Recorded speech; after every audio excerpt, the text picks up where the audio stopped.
Our next guest says that excessive spending may only prolong the recession. Senator Kay Bailey Hutchison is a member of Appropriations, Banking, and Commerce, and she joins us this morning from the Hill. Senator, welcome back. Thank you, Carl. We had Senator Gregg on in the last hour.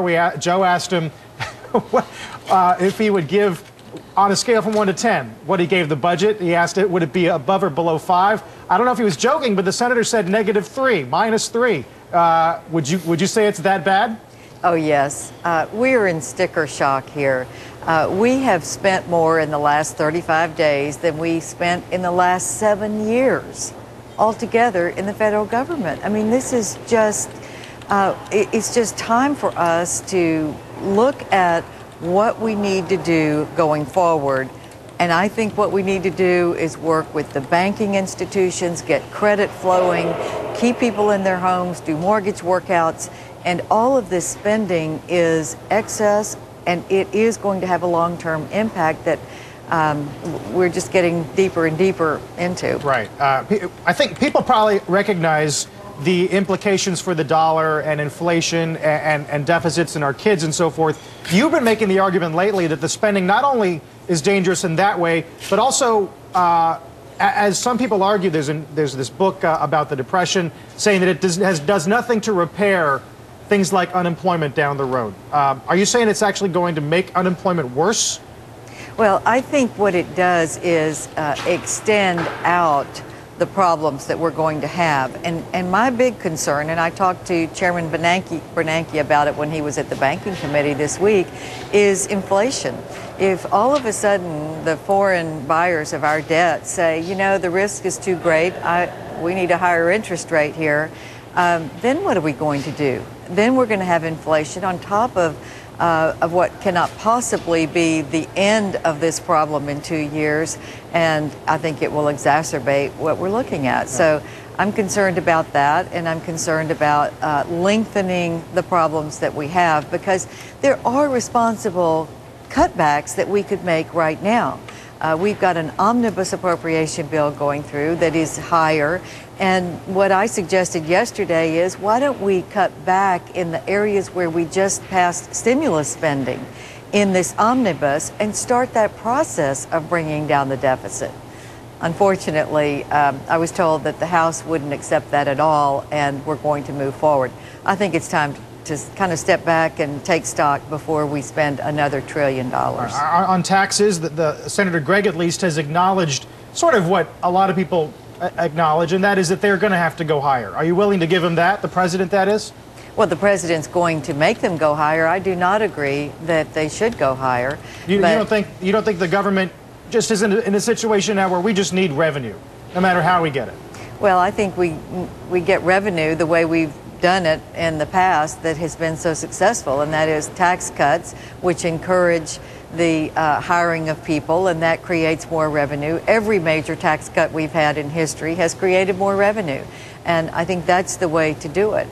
This budget that is going forward, that the president said in his speech, was we would have $2 trillion of savings. $1 trillion of that is tax increases, and it hits small business especially, and it's small business that creates jobs in this country. So I totally disagree that tax increases are a way to raise revenue in this environment.